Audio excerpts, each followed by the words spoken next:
Buenas tardes, ¿cómo están? Hola, ¿cómo andan? ¿Todo bien?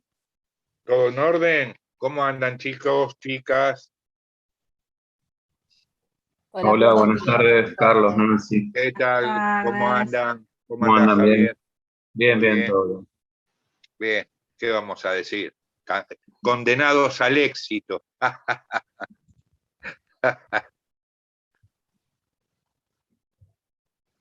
¿Qué Bueno, tal, May? a ver, que se sumen los últimos. Hola, buenas tardes. ¿Cuáles son las Buenas corrientes? tardes.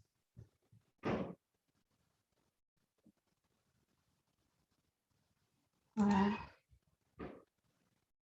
¿Qué hace Tomás? Silvia,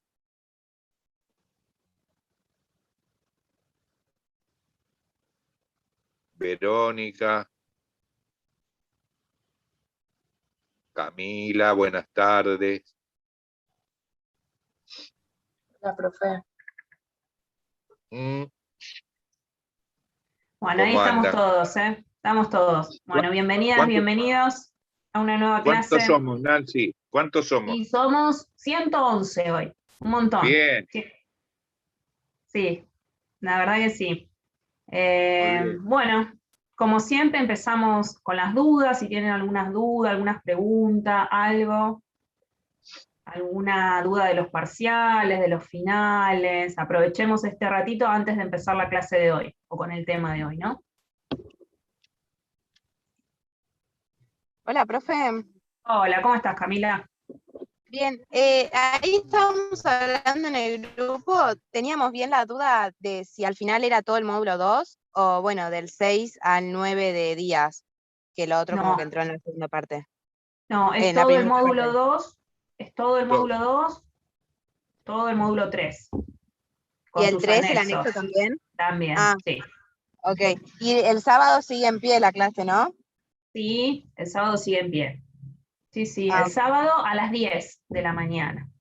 perfecto. Igualmente les Profe. recordamos, ya lo habíamos mencionado, pero le recordamos, no es de asistencia obligatoria, no vamos a tomar asistencia.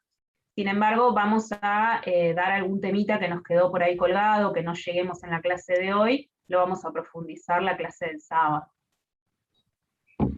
Así que, bueno, obviamente están todas invitados para la clase del sábado. Va a llegar también el ID y la contraseña seguramente mañana. Es una clase complementaria, ¿no es cierto? Es como una clase de refuerzo. El próximo sábado 13 de noviembre a las 10 horas. 10, a las 10 horas, sí. Bueno, con los temas del parcial, bueno, lo repetimos, entra todo el módulo 2, todo el módulo 3 y el anexo también. ¿Les llegó bien los archivos? ¿Lo pudieron abrir? ¿Tuvieron algún inconveniente con eso? ¿Recibimos alguna No, consulta por llegó. mail? Perdón, Sí, era para avisarle que el archivo se pudo abrir perfectamente, a mí me llegó re bien. Bárbaro, gracias, Melissa. Bueno, muy bueno. Lo único, bueno, nos preguntaban, nos hicieron algunas consultas de que no se podía imprimir. Tengo entendido que tiene como algún código de bloqueo o algo así. Ese código nosotros no lo tenemos, porque a nosotros nos manda escaneado el centro de copiado. Entonces nos manda ya en formato PDF. Así que no tenemos un código para poder imprimirlo. Eso sí le aclaramos. Ah, bueno, Julieta dice que lo pudo imprimir, así que por ahí. Yo también lo pude imprimir. Ah, bueno, recibimos algunas consultas diciendo que no se podía. Bueno, No, mejor es depende entonces. de las computadoras, dependiendo de las computadoras, del sistema operativo que tengan. Porque a mí en el laburo lo pude imprimir en el laburo y a un compañero le saltaba como un código o una clave, algo así tipo un acceso, y lo pude imprimir. Ah, bueno. Así que nada, Genial. Ah, buenísimo, genial entonces. Sí, recibimos un par de consultas de ese tipo. Bueno, entonces, no sé si hay alguna otra duda. Bueno, nos confirmaron que el final es presencial, o sea, eso ya está confirmado. El final va a ser presencial, va a ser individual, va a ser oral. para aquellos que promocionan la materia, recuerden que se tienen que inscribir a la primera fecha de final y no presentarse a la mesa de final, ¿sí? O sea, después nosotros le mandamos el comprobante de la nota, o sea, no tienen que venir a la mesa a firmar libreta, ¿sí? Se anotan como si fuera para rendir, nosotros le cargamos la nota, va a estar en el SIU y después les va a llegar por mail el comprobante de la nota, ¿sí? Pero es importante para pasar la nota de promoción que se anoten en el primer llamado, ¿sí? Así, bueno, aclaramos ese tema. Aquellos que estén en condiciones de promocionar, ¿no es cierto? Tomaron nota, ¿no?, de que los finales son presenciales, orales e individuales, ¿no? Sí, profe. Sí. Sí, sí. Sí, profe, ¿tienen la Presencial, fecha oral. ya? Porque vi que son del 9 al 23 y justo como la materia es los jueves, vendría a ser como el 16 o el 23 de diciembre. ¿El 9 también? Tenemos fecha, es el 9 y el 16. 9 primer llamado, 16 el segundo. Joya, porque Así me que- parecía 23 me pareció un montón. No, 9 y 16. El horario todavía a confirmar, pero las fechas sí ya las tenemos. Preguntaban ahí el tema de la modalidad del parcial. Bueno, sí, va a ser la misma modalidad que el primer parcial. Sí, la misma modalidad. Le vamos a enviar las consignas a las 18:30 al final. ¿Se acuerdan que le habíamos dicho a las 18? Algunos querían un poco más tarde. Bueno, definimos entonces que el parcial va a ser el jueves 18 a las 18:30. A esa hora se les va a enviar la consigna y se les va a dar el tiempo para poder responderla.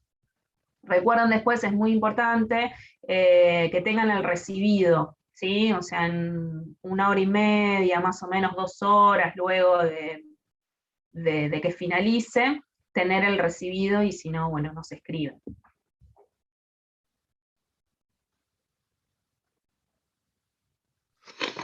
Bueno, con los casos esos de si promociono, bueno, de eso ya lo habló el profesor la clase pasada, se va a evaluar los casos, digamos, puntualmente. Hay que ver primero si el segundo parcial se saca un 9, ¿no? Pero bueno, después todas esas cuestiones las vemos.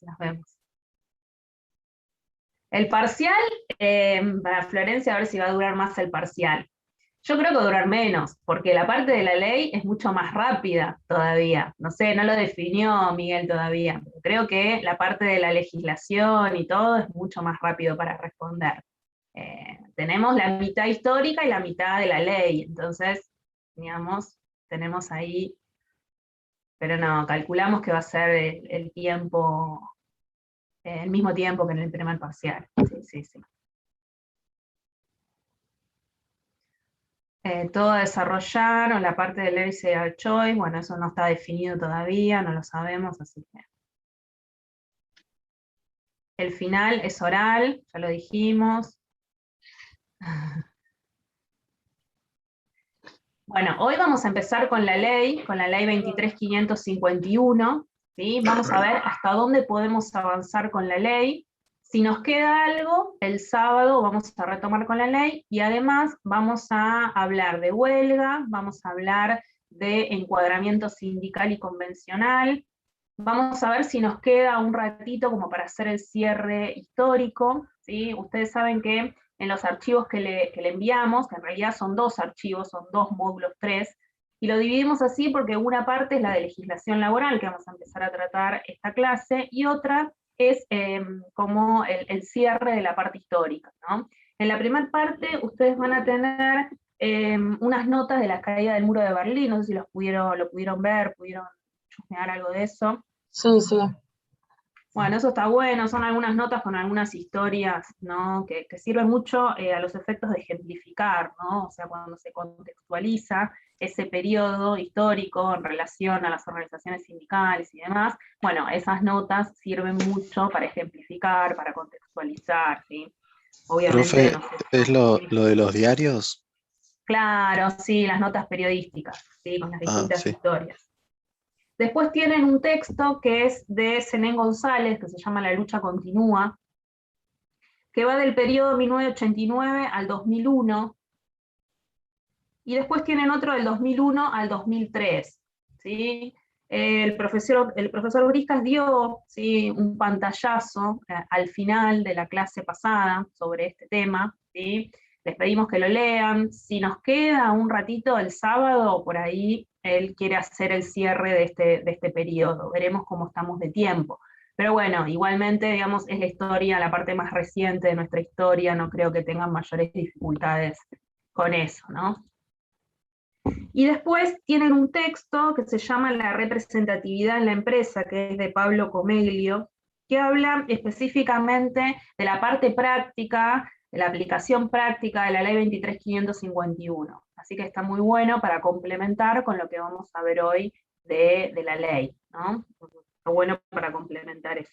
Y después tienen algunas notas que estas notas refieren a uno de los principios de la ley 23.551 que vamos a hablar hoy, que es el principio de unicidad sindical, ¿sí? Y cómo este principio de unicidad sindical, esto que tiene nuestro modelo sindical, de que hay una sola asociación sindical con personería gremial, que es la más representativa, que es la que tiene el poder de la negociación colectiva y demás, cómo fue en algunos momentos atacada, ¿no?, cuestionada, o interpelada judicialmente. Entonces tienen algunas notas que hacen referencia justamente a esa situación y cómo se van resolviendo esas controversias, ¿no? Entonces esas notas están muy buenas. Incorpora también algunos fallos, ¿sí?, algunos fallos judiciales también en esa temática, ¿no?, que tiene que ver con la unicidad sindical. Lo mismo, eso es para ejemplificar, es para ampliar lo que nosotros vamos a ver de la ley, ¿sí?, de asociaciones sindicales. Esa es la primera parte del módulo 3. Después van a tener la otra parte, la parte que dice legislación del módulo 3, que ahí está publicada toda la ley 23.551, la ley entra toda, ¿sí?, todos los artículos de la ley entran para el parcial. Con los comentarios inclusive, ¿sí?, porque muchas veces los comentarios no solamente explican el artículo, sino que además amplía, digamos, los conceptos, ¿no? O sea, digamos, está muy, muy bien comentada, lo comenta Fernández Madrid, ¿sí?, que es un teórico especializado en derecho laboral. Entonces, bueno, amplía los conceptos y sirve, digamos, no solamente para entender el artículo, el comentario, sino también para agregar, agrega fallos también, agrega algunas resoluciones en cuestiones, digamos, en que la ley, como, digamos, en todas, deja lagunas, o deja algunos vacíos, o deja algunos errores, que se pueden llegar a dar errores de interpretación. Bueno, en esos casos los comentarios sirven, digamos, para ampliar la comprensión del artículo. Y después van a tener también en el módulo 3 apuntes sobre el encuadramiento sindical de Julio Simón.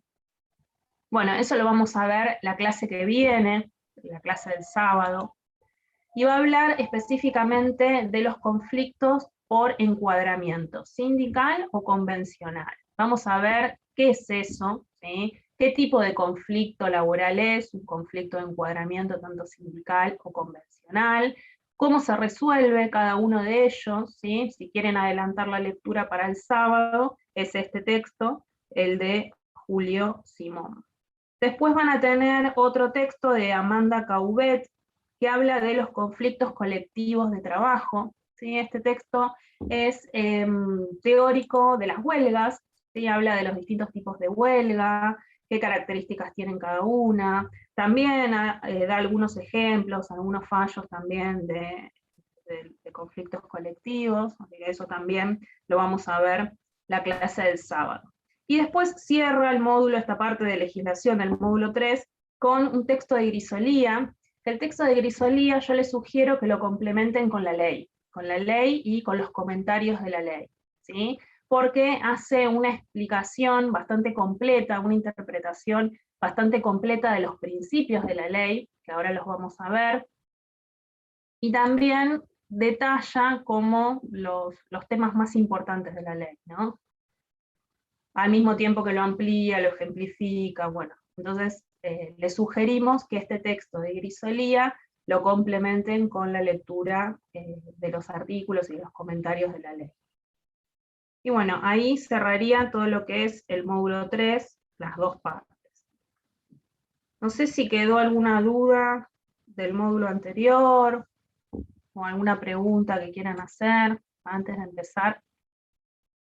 Lo de grabar las clases, bueno, grabar las clases, eso lo vamos a saber recién el sábado.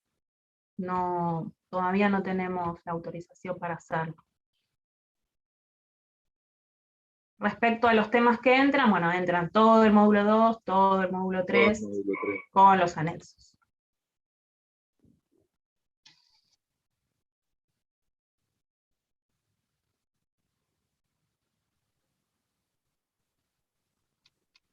Bueno, Tomás, sí. Tomás, ¿vos no seguiste las clases? ¿Hasta dónde llegamos?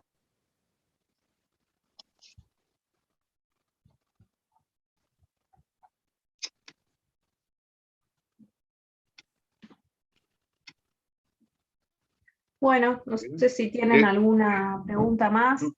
Sí, chico, llegamos hasta el alfonsinismo, hasta el 89, Tomás.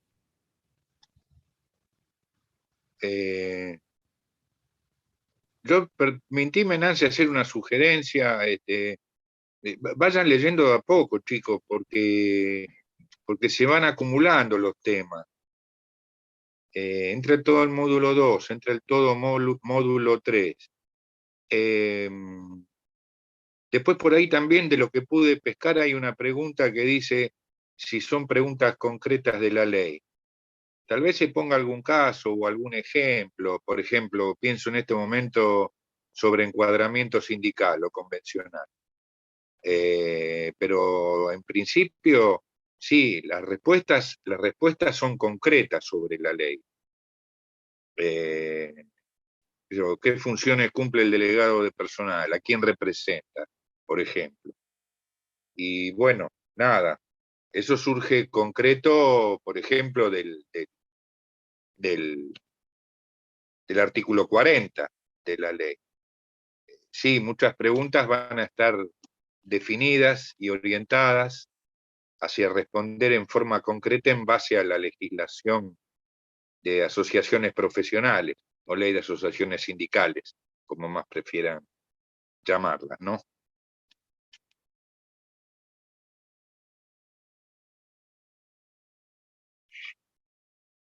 Bueno, chicos, es así la universidad. Es así, hay determinadas exigencias. ¿Qué le vamos a hacer? ¿Qué le vamos a hacer? Bueno, Como arrancamos, dice, no sé si... Perdón, Nancy, no, Sí, como sí. dice el refrán popular. ¿Te gusta el durazno? Bueno, aguantate la pelusa, ¿viste? ¿Qué sé yo? Ya 4 parciales, pero fuerza que les va a ir bien. Fuerza que les va a ir bien. Pero vayan estudiando, eso sí. Claro, aparte está eso, en cuántas materias uno se anota, ¿no es cierto? Uno arranca con polenta, me anoto en 5, y bueno, qué sé yo. No sé si uno laburando durante 5 días de semana puede abordar el estudio de 5 materias. No lo sé, yo tendría mis dudas, tengo mis dudas a esta altura, ¿no? Tengo más dudas que certeza, siempre lo digo.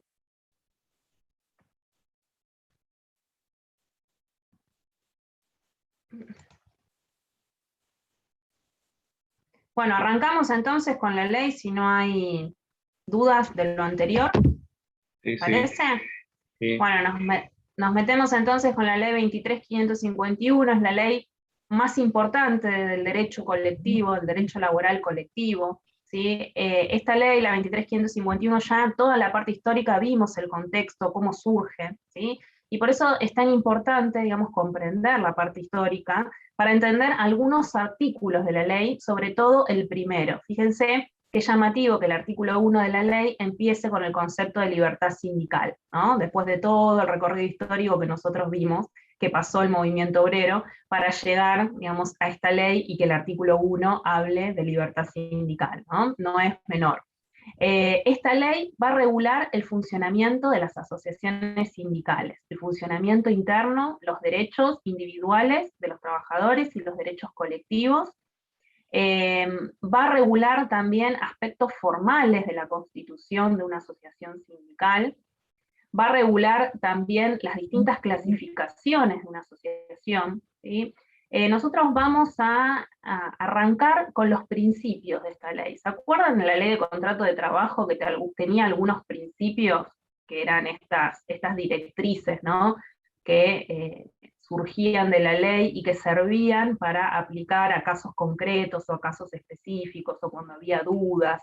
¿Se acuerdan de alguno de esos derechos? El principio protectorio. El principio protectorio. Muy bien, Gaby, el principio protectorio, el Principio de principio buena fe. el de buena fe, ese les quedó, ¿no? Principio protectorio, el principio de buena fe, el principio de indiscriminación, Sí. el de irrenunciabilidad. Irrenunciabilidad. Muy bien. ¿El de?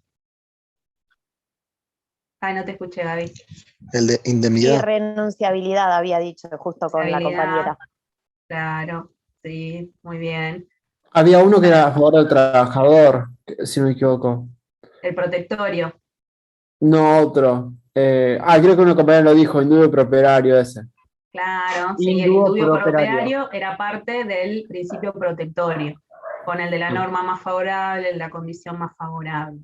Bueno, esos principios que salen de la ley de contrato de trabajo, que son principios rectores, que sirven para interpretar la ley, que sirven para aplicarla en algunos casos concretos y que fueron de alguna forma el fundamento de muchísimos fallos judiciales, sobre todo en situaciones controversiales o situaciones nuevas, con esto que siempre hablamos del derecho, que la realidad va por delante de lo que sucede en la ley, ¿no? Como que la legislación siempre nos queda por detrás. Entonces, en esos casos novedosos, en esos casos que no se puede resolver por la interpretación de la ley, se acude a estos principios rectores. Bueno, la ley de asociaciones sindicales también tiene algunos principios básicos, ¿sí?, que los vamos a enumerar ahora, y que ustedes los van a descubrir recorriendo la ley, ¿sí? El primero, el artículo 1, el que les mencionaba, el de libertad sindical, ¿sí? El principio de libertad sindical. El principio de libertad sindical lo podemos dividir en dos, en la libertad individual y en la libertad colectiva, por otro lado, ¿sí? La libertad individual lo vamos a tener en el artículo 1 y en el artículo 4 de la ley, ¿sí? Y habla de el derecho que tiene el trabajador a afiliarse a un sindicato, no afiliarse o a desafiliarse, ¿sí? Es un derecho individual que tiene el trabajador.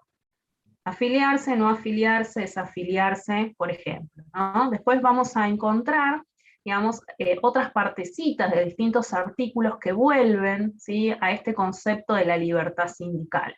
Pero bueno, podemos decir que el artículo 1 y el artículo 4, de alguna forma, son los más importantes en este concepto de libertad sindical.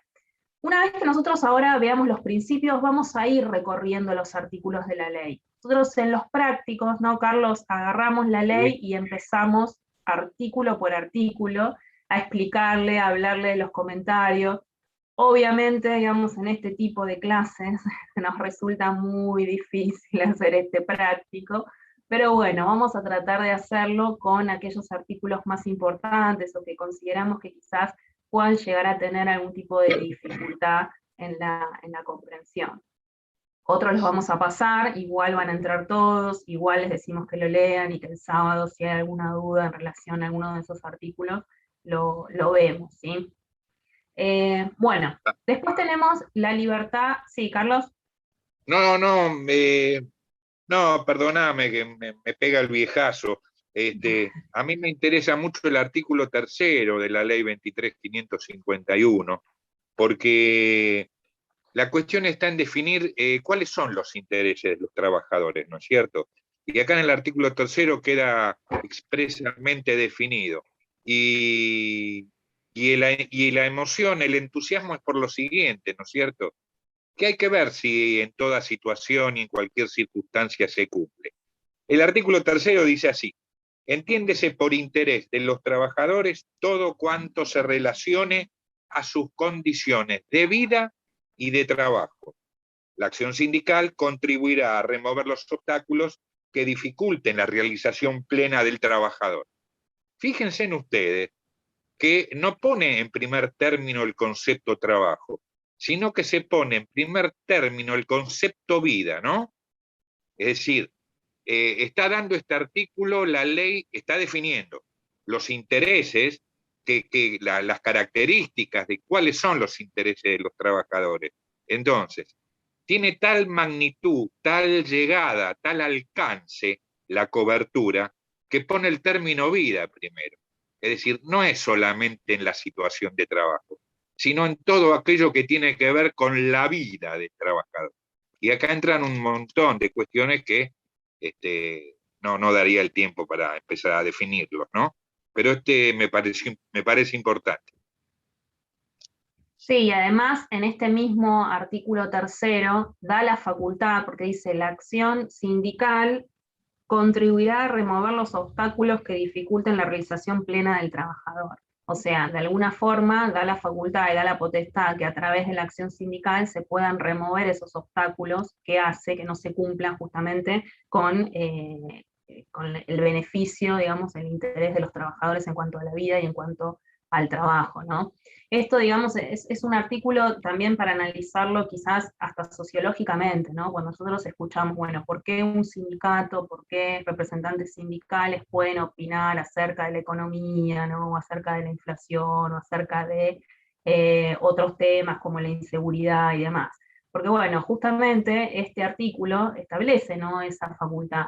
Porque lo que interesa acá no solamente es la representación sindical, sino justamente tiene que ver con un interés personal, un interés de vida y un interés también en cuanto al trabajo, ¿no? Entonces, es importante este artículo y, digamos, no es casual que esté entre los primeros también, ¿no? O sea, justamente habilita a que la acción sindical pueda contribuir a mejorar la calidad de vida, no solamente de trabajo, es decir, no solamente se limita al interior del establecimiento o al interior del ámbito laboral, ¿no?, sino que va un poco más allá, entendiendo que el trabajo, ¿sí?, no solamente es la prestación de un servicio, sino que el trabajo es lo que genera de alguna forma o lo que atraviesa a la persona, ¿no? Entonces, bueno, partiendo de este concepto que es de la ley de contrato de trabajo, que surge de ahí, digamos, se amplía a través de la importancia que se le da a la acción sindical, ¿no? Entonces, por eso Carlos también lo menciona, ¿no? Es un artículo importante, el artículo 3º, ¿no? Es un artículo importante en relación a la práctica sindical. Toda esta ley, nosotros que vamos a tratar hoy, estamos hablando de la parte práctica sindical, ¿sí? Entonces, bueno, es importante tener en cuenta estas cuestiones. Y además, sabiendo el contexto en la que esta ley se sanciona, ¿no? De más está decir que obviamente sigue vigente en todos sus términos, ¿no? Bueno, volvemos a lo de libertad sindical. Hablamos de libertad individual y por otro lado tenemos la libertad colectiva. La libertad colectiva la podemos encontrar en el artículo 5º, ¿sí? Y habla de las facultades que tiene el trabajador a reunirse con otros trabajadores para formar asociaciones sindicales, ¿no? Y que a su vez esas asociaciones sindicales, de manera colectiva, se pueden asociar a asociaciones superiores, que ahora vamos a ver qué es eso, pero está relacionado con las formas, o con la clasificación de las formas de los sindicatos o de las asociaciones sindicales. Es el artículo 5º. ¿Sí? El artículo 5º. Es decir, la facultad que tiene el trabajador también de reunirse con otros, de crear, de armar asociaciones sindicales. Obviamente, estos derechos no son derechos absolutos, ¿sí? Después vamos a ver cuáles son los requisitos formales para poder llevar a cabo no es que digamos, nos reunimos y armamos un sindicato, sino que hay ciertas formalidades que la ley también determina de cómo se debe realizar una asociación sindical, su inscripción, su funcionamiento, su organización, su orden interno, ¿no? No es un derecho absoluto. Entonces, tanto la libertad sindical individual como la colectiva que, digamos, surgen de esta ley, van a ser de alguna forma consecuencia también de la Constitución Nacional, ustedes saben, del 14 bis y del convenio 87 de la OIT, que habla también de libertad sindical, ¿no? Entonces, estos dos marcos normativos son importantes también para complementar este principio de libertad sindical, ¿no? Tenemos el convenio de la OIT, el 14 bis, y por otro lado, la ley de asociaciones sindicales en estos artículos que he mencionado, ¿no? Es de los principios más importantes que refieren a la parte individual y a la parte colectiva, ¿sí? Bueno, vamos a otro principio. Vamos al principio de autonomía colectiva. Autonomía colectiva. La autonomía colectiva está relacionado a que las asociaciones sindicales, ¿sí?, tienen la potestad de crear sus propias normas internas, sus propias normas de funcionamiento interno, ¿sí? Y que estas normas, justamente esta independencia que tiene para generar sus propias normas, lo hace de alguna forma autónomo de los empleadores y del Estado, ¿sí? Entonces hablamos de autonomía colectiva en el sentido también de que las asociaciones sindicales pueden crear sus estatutos, ¿sí? Y acá aparece un término que también es importante para el funcionamiento interno de una asociación sindical, los estatutos, ¿sí? Los estatutos son normas que regulan el funcionamiento interno de una asociación sindical, que también tiene sus formalidades, que vamos a ver un poquito más adelante en otros artículos de la ley, que debe contener un estatuto, qué alcances tiene, ¿sí? Eso lo vamos a ver en un ratito. Profe, Está este derecho, Nancy, sí. Perdón. Sí. Principio de autonomía colectiva estaría implícito dentro del artículo 5, digamos, que es el que menciona la creación de los estatutos, todo, estaría implícito, no es que lo vamos a encontrar como principio de autonomía colectiva, Claro, no va a decir sí, eso, está ahí, claro, implícito. Está implícito, y también está en el artículo 6. El artículo 6 habla de la autonomía colectiva. Sí, son estos principios que quizás no lo encuentran con esas palabras específicamente, pero bueno, hacen alusión, digamos, a este concepto de autonomía, ¿no? Es importante este apartado porque, bueno, como les decía, le da independencia en relación al empleador, para que justamente el empleador no tenga presiones acerca de la asociación sindical, y también para el Estado, ¿sí? El Estado no puede intervenir en la vida interna de los gremios, salvo algunas excepciones, ¿sí? Quien interviene en la vida interna de los gremios por alguna cuestión gravísima, ¿sí?, es por vía judicial, es la justicia, ¿sí? Y cuando hay pruebas suficientes de alguna irregularidad grave que justifique esa intervención judicial. Ustedes me dirán, bueno, pero se escucha que el Estado interviene en los sindicatos, ¿verdad? ¿Lo escucharon alguna vez? Sí. Bueno, Sí, lo vimos. Lo escuchamos. Bueno, no es lo habitual. Ley, ¿cómo? No es muy habitual, pero sucede. No es muy habitual, pero sucede, ¿sí? La ley, entonces, en este principio, en el principio de autonomía, hace alusión a esto, ¿no? Que el Estado tiene no tiene que intervenir en la vida interna de los gremios.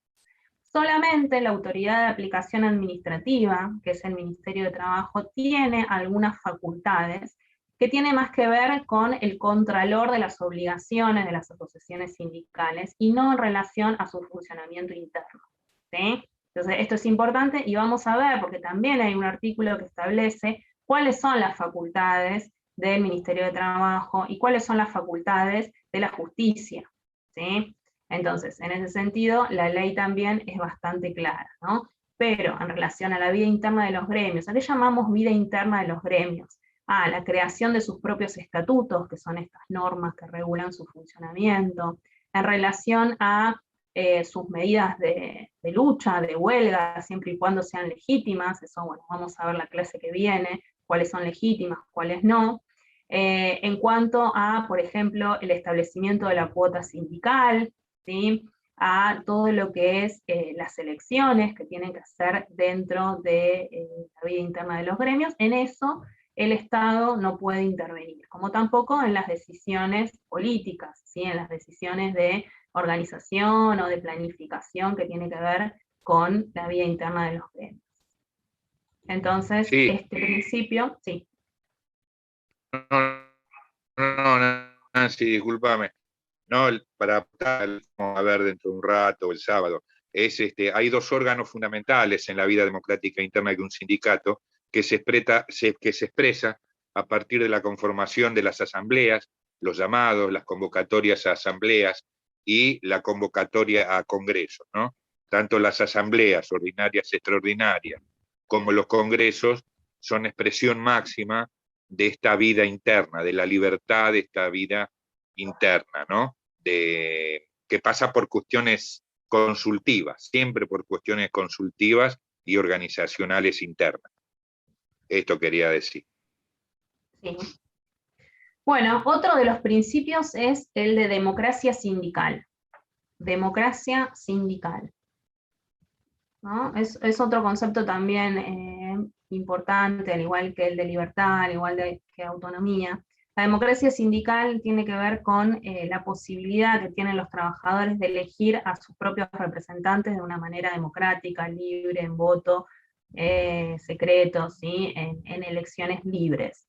Esto lo determina el artículo 8 y el artículo 4, inciso E, también, que va a hablar de de los alcances de la democracia sindical, pero tiene que ver con esto, ¿no? Tiene que ver con la elección de los propios representantes sindicales, y no hablamos solamente de la elección de los representantes de base, ¿sí? De los delegados sindicales, sino también estamos hablando de la elección de los órganos directivos de las asociaciones sindicales, ¿sí? Es decir, no solamente, digamos, el delegado que nosotros vemos en la empresa, en la fábrica todos los días, sino también la cúpula, ¿no? La cúpula sindical. Entonces, de eso también está dentro del alcance de la democracia sindical.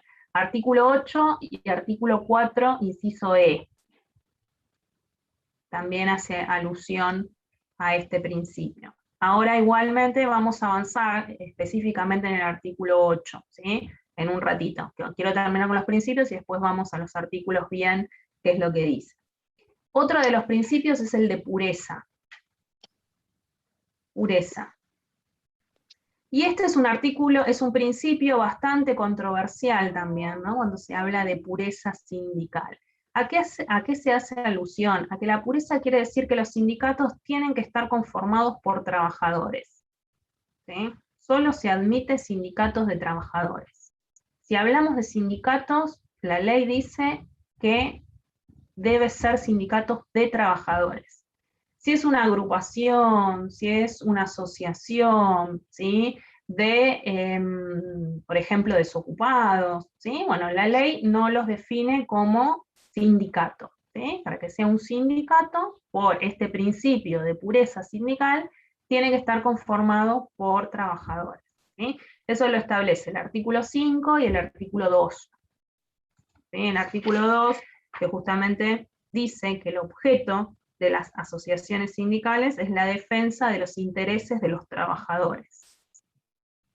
¿Sí? No dice de los grupos minoritarios, de grupos de personas, habla de trabajadores. ¿Sí? Profe, Entonces, ¿qué artículo? El artículo 2 y el artículo 5.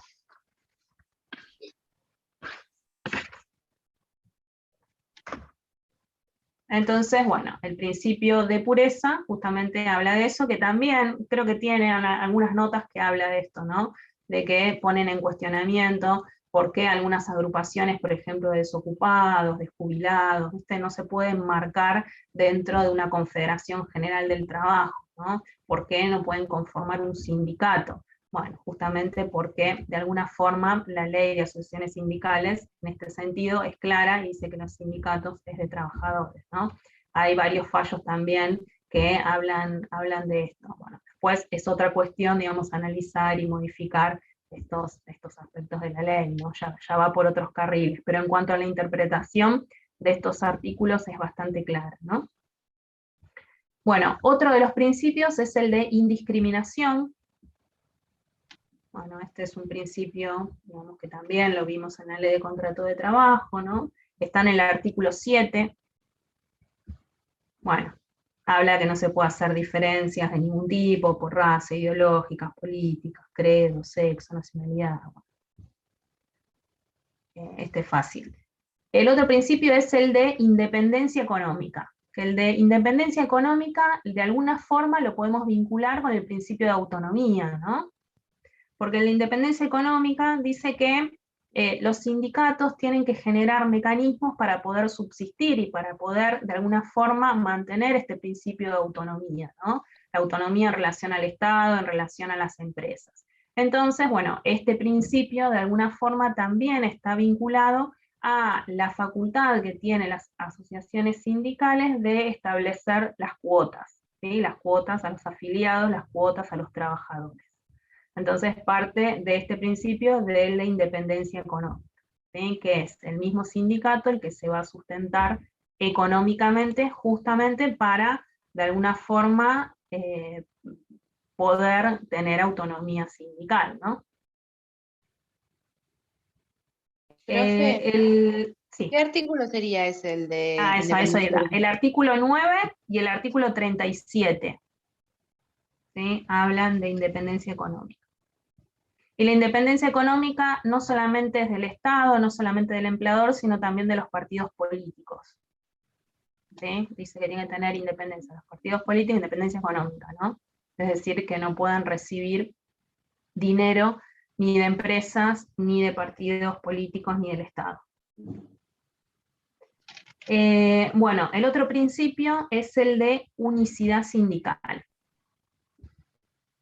Bueno, si hablamos de principios controversiales, creo que este es el top, ¿no? De unicidad sindical. Lo tenemos en el artículo 10, en el artículo 25, en el artículo 28, y tiene que ver con la estructura de nuestro modelo sindical, ¿no? Tiene que ver con que haya un solo sindicato con personería gremial, el más numeroso, el más representativo, y que este sindicato más representativo, ahora vamos a ver cuáles son sus derechos exclusivos, pero digamos, ya hablamos del poder de negociación colectiva, hablamos del poder de manejar sus propias obras sociales, ¿sí? Bueno, el de representación colectiva, el de paritarias, bueno.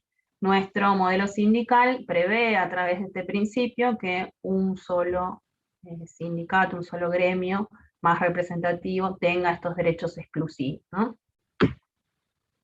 Y en algunos autores también lo van a encontrar como principio de concentración sindical, no solo unicidad, sino también como concentración sindical. Pero bueno, se refiere a lo mismo, ¿no? Se refiere a que de alguna forma los sindicatos, digamos, tendrían que estar organizados de manera de no estar atomizados, ¿sí? O sea, la idea justamente que hablábamos antes es de que si hay muchos gremios o muchas asociaciones con personería gremial, sería muy difícil, digamos, todo lo que es la práctica sindical, en cuanto a medidas de lucha, medidas de fuerza, en cuanto a reclamos, en cuanto a representatividad. Entonces, en ese sentido, el principio de unicidad sindical, de alguna forma, busca el mayor poder, ¿no? de un sindicato, justamente para que ese poder vaya en contra de esta diferencia justamente de capacidades entre el empleador y el trabajador, ¿no? Que de alguna forma equilibre esa hiposuficiencia que existe por parte del trabajador, ¿no? Entonces, bueno, ese es el principio rector por ahí de una asociación sindical, ¿no? La unicidad. Pero bueno, obviamente algunos plantean también, y el debate es válido, que este principio atentaría con el primero, con el de libertad sindical, el de libertad colectiva, ¿no? El de poder de organización. Sin embargo, bueno, ahí hay una limitación. ¿Por qué? Porque todos los trabajadores pueden organizarse, pueden generar sus propios sindicatos. De hecho, hay sindicatos simplemente inscriptos o con personería de simple inscripción, pero bueno, no van a obtener la personería gremial, que es la mayoritaria, la de, digamos, mayor representatividad, ¿no? Entonces, digamos, este debate que se da, que va en contra de la libertad sindical, es relativa, ¿no? Pero bueno, es válida. Y otro de los principios es el de tutela sindical. También vamos a avanzar más adelante en este concepto. Está en el artículo 47. Y el principio de tutela sindical está referido a la protección que tienen los representantes sindicales por su condición de representantes sindicales frente al despido, frente a la inestabilidad laboral, frente a, digamos, de que no se les cambien las condiciones de trabajo por su acción, ¿no? Por su representatividad. Bueno, ya vamos a ver cuáles son los alcances de la tutela. Pero habla de eso, ¿no? Habla de la protección del representante sindical frente al empleador y frente al Estado también. Bueno. Representaciones, perdón Nancy, no, ahí la alumna preguntaba. La profesora decía de representación, tipo de tutela. Tutela significa tutelar, significa cuidar, significa sostener la función del delegado. El delegado gremial no puede ser acosado por el empleador, no se puede, por ejemplo, cambiarle o modificarle las condiciones de empleo que mantiene, se le tiene que dar el crédito de tiempo suficiente para realizar su tarea de delegado, etcétera, etcétera, etcétera. A esto refiere el principio de tutela del artículo 47. No puede ser puesto en cuestión, digamos, por el empleador en ningún aspecto, ¿no es cierto?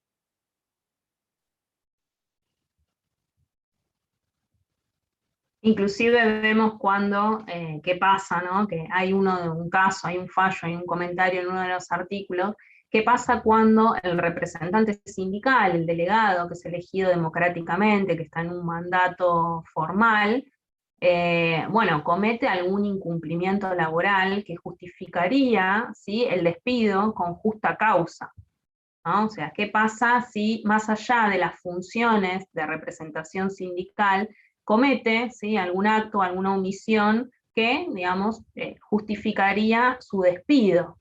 ¿Qué les parece? ¿Qué pasaría en ese caso?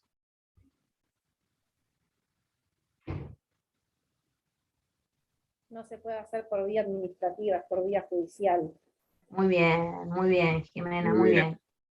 Sí, y esto es importante, ¿sí? Porque hay muchos empleadores que dicen, bueno, tengo la excusa perfecta, ¿no? Cometió este error, bueno, lo puedo despedir porque tengo una causa. Y sin embargo, bueno, no es tan fácil, ¿sí? Siempre tiene que intervenir la justicia en estos casos, y primero, bueno, se le pide el desafuero, a la justicia se le pide el desafuero, esos fueros que le da justamente la tutela sindical, que le da la representación sindical. Entonces, una vez que la justicia ordena el desafuero, se evalúan las causas, no es algo simple, no es algo sencillo de probar, bueno, en todo caso, digamos, la justicia decide si existe una reincorporación, ¿sí?, si existe un despido, y en qué condiciones, ¿no? Pero bueno, nunca lo hace el empleador de manera directa, ni a través del Ministerio de Trabajo, sino a través de la justicia. ¿Sí?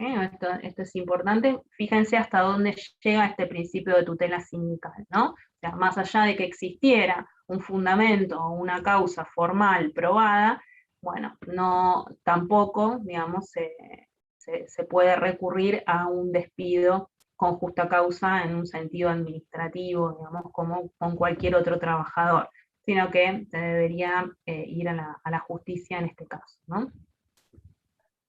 Profe, una consulta. Sí. En el caso, siempre estamos hablando de un delegado, ¿verdad? Sí, estamos hablando de delegados, pero también de órganos directivos, ¿sí?, que también son cargos electos. Le hago una consulta. En el sentido, si el delegado trabajaría mal en este caso, por ejemplo, hace su tarea mal o no va a trabajar por cuestiones que también tienen algo que ver con el pago del sueldo y participa en las asambleas. El empleador directamente no puede hacer nada, directamente no lo puede despedir, ¿verdad? No, a ver, ahí como tenemos teniendo prueba en sí de que el delegado no se presenta a trabajar ni tampoco gestiona bien su trabajo. Bueno, ahí tenemos varias cosas, como varias ventanas en este caso que plantea la compañera. Primero, existe el derecho a reunirse, ¿sí? Es decir, los delegados sindicales y los trabajadores que estén afiliados a un sindicato tienen el derecho a reunión, ¿sí? Y no necesariamente necesitan la autorización del empleador para realizar esas reuniones, ¿no? Es parte de la democracia, es parte de la libertad sindical, individual y colectiva, ¿sí? Eso por un lado. Por otro lado, también del principio de tutela sindical parte los días y las horas que el delegado sindical tiene, ¿sí? Para utilizar para su función sindical, para su función gremial. Esto también está contemplado en la ley de asociaciones sindicales, hay fallos también que plantean esta cuestión, pero bueno, es un derecho también colectivo, así que bueno, tampoco sería, digamos, una causa ni de sanción, ni de despido, ni nada de eso, ¿no? Porque justamente la ley habilita a esas reuniones, habilita la utilización de días y horarios para su función gremial. Forman parte de este principio de libertad sindical y este principio de tutela sindical. Ahora, en cuanto al tercer aspecto que mencionas, que tiene que ver con que no hace bien su trabajo, ¿sí? Bueno, esto que no hace bien su trabajo hay que analizarlo y hay que encontrar, digamos, la causa de ese incumplimiento, ¿no? De su trabajo. ¿Por qué? Porque a prima facie se entiende que ese despido, esa sanción, es por su actividad gremial o por su actividad sindical, ¿sí? Hay una presunción de que todas medidas de cambio en las condiciones, cambio en la remuneración, cambio en la categoría, cambios en las tareas, bueno, tiene que ver con su función sindical o su función gremial. Entonces, eso tampoco lo permite este principio de tutela sindical, ¿sí?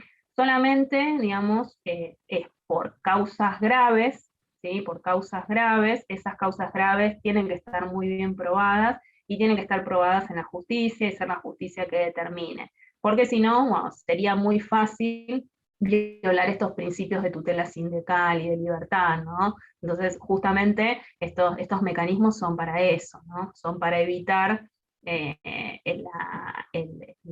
avance, digamos, del empleador hacia la función gremial, hacia la actividad sindical, ¿no? Por eso justamente están estos artículos, que tienen que ver con la Profe, mi duda protección. fue porque, perdón, mi duda fue porque yo estoy trabajando en una editorial y estoy para la editorial Perfil y ahí se está viendo mucho todo lo que es el tema justamente gremial y a veces hacen asambleas. En el sector de redacción hay un chico, bueno, el delegado justamente, que está en asamblea porque, bueno, bien mejores sueldos o tema de aguinaldo no se le paga en tiempo y forma.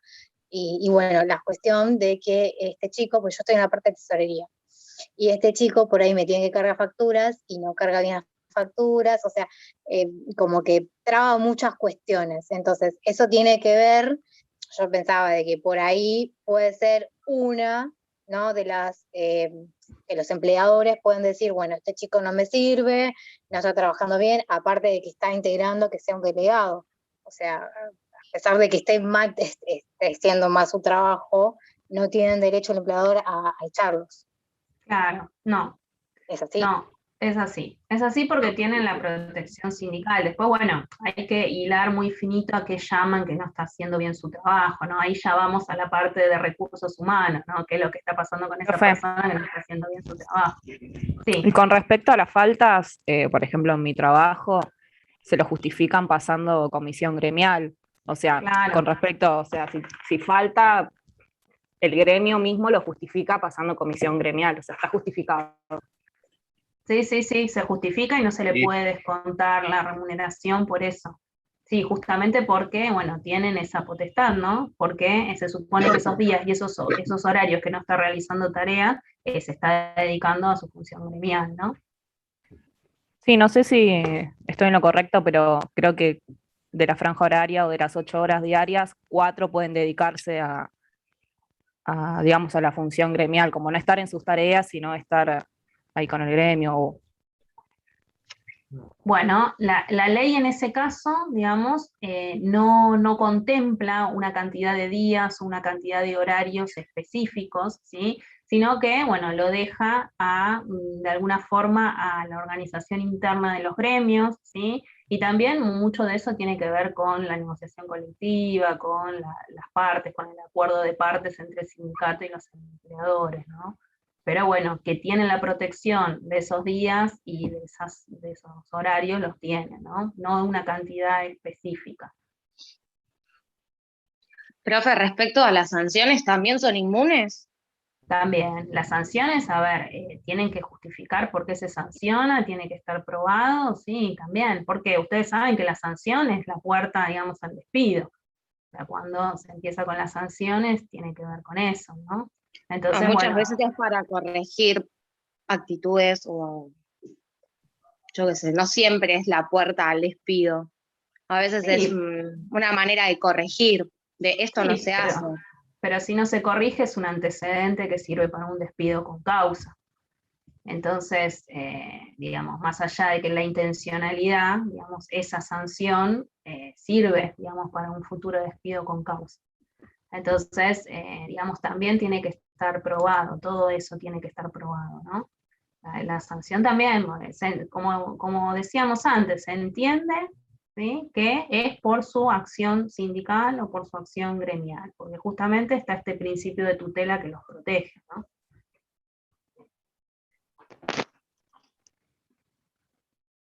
Así que bueno. Profe, Sí. en Derecho 2 habíamos visto Una- un caso, no sé si era Balaguer, que habían despedido a la mujer de un dirigente gremial bajo mal desempeño o bajo desempeño, y bueno, terminó siendo discriminatorio, pero si está haciendo, o sea, sindicalismo, está dentro del sindicato, o sea, por bajo desempeño se lo puede despedir, ¿o no? El No. despido, por la causa que sea, tiene que estar probado y tiene que estar, digamos, determinado en la justicia. Y en los pocos casos que existen de eso, la justicia suele fallar a favor del trabajador y suele fallar a favor de la reincorporación del delegado a su puesto, con todo lo que eso significa, ¿no? Con todos los sueldos caídos, más se prevé una indemnización también por el tiempo que no estuvo trabajando. Entonces, digamos, más allá, eso es dentro de lo legal. Después tenemos, digamos, la parte política, ¿no? O sea, ¿qué empleador le sirve tener un conflicto de esta magnitud, despidiendo, sancionando a un delegado gremial? Digamos, no hace más que si están en pleno conflicto, agravarlo, ¿no? Más allá de lo legal, hablo de la gestión quizás del personal o la gestión de los recursos humanos, ¿no? O sea, no puede ser una buena idea, una solución que vaya por ahí, ¿no? Con la sanción o con el posible despido de un delegado. Sí, Bueno, un concepto, Nancy. No, ahí una alumna mencionaba el tema de licencia. No hay licencia, no existe el concepto de licencia gremial. No está de licencia un delegado. Está ejerciendo, esto conceptualmente, sociológicamente, no está de licencia, no pide una licencia. Es decir, las licencias están tipificadas por ley. Lo que tiene el delegado gremial es una función que desarrollar, que le posibilita y necesita además tener tiempo libre para desarrollar las actividades, pero no existe una licencia gremial. Se utiliza en la juerga natural, si suele utilizar en la sociedad, sí, este muchacho tiene licencia gremial. No existe lo de licencia gremial, ¿sí?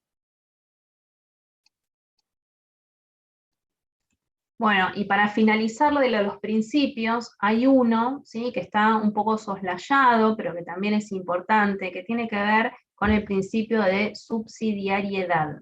Subsidiariedad, media difícil la palabra. El principio de subsidiariedad habla de que los sindicatos o que la acción sindical debería tratar de alcanzar el bienestar general de los trabajadores, ¿no? Y esto sale del artículo 3 que hablábamos antes. O sea, la facultad Principio, de perdón, Nancy. subsidiariedad. Principio de subsidiariedad. ¿Qué artículo, profe? Viene de la palabra subsidio. Sí. Sí, la búsqueda del bienestar general. Y la búsqueda del bienestar general llegando, digamos, al órgano más cercano al trabajador. Y esto justamente habla de la importancia que se le debe dar a los convenios colectivos de trabajo y a la negociación colectiva y a las paritarias para resolver cuestiones, ¿no? Entonces, bueno, está dentro de este principio. Dice que el asunto, el conflicto, la controversia se debe solucionar, digamos, con el organismo más cercano, digamos, al problema, más cercano al problema. ¿Qué sería una paritaria, un acuerdo, digamos, dentro de una empresa, una negociación colectiva, un convenio colectivo de trabajo, ¿no? Que justamente está relacionado a esa actividad, digamos, particular. Entonces, bueno, ese es el último principio. No sé si quedó alguna duda con los principios, los repetimos si quieren, si se perdieron alguno. Subsidiariedad, libertad sindical, autonomía colectiva, democracia sindical, pureza, indiscriminación, independencia económica, unicidad, tutela sindical. ¿Estamos bien? Sí, hay una alumna dijo subsidio. No, el término subsidiariedad, como lo explicó bien la profesora, no está relacionado al concepto de subsidio en términos económicos, ¿eh? No es un subsidio económico que te doy algo. Que venía de la palabra, de la familia de palabra de subsidio para de poder familia. Relacionarlo con algo, de la familia de palabra para saber cómo se escribía. Claro. Una regla mnemotécnica tuya sí, para estudiar, está bien. Exacto. Está bien. Profe, sí.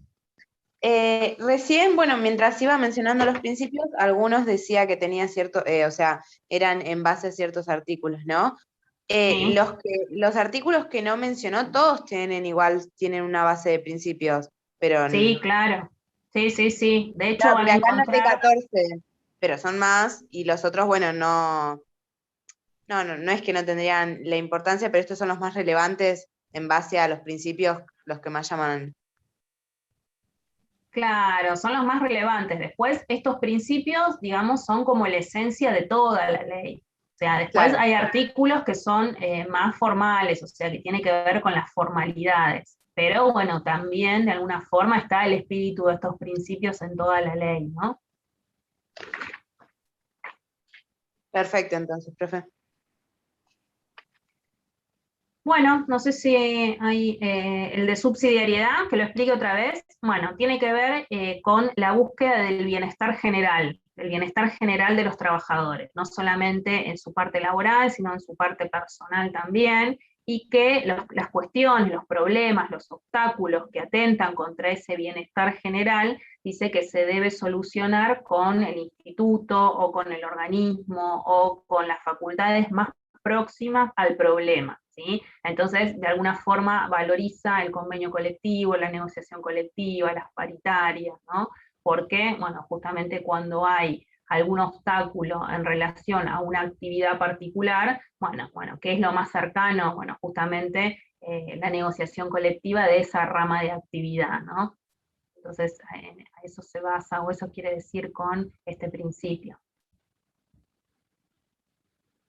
No sé si se comprendió. Sí, profe, sí. En el artículo 3, ¿no, Nancy? El artículo 3. Bien, sí. Gracias. Bueno, de principios estamos.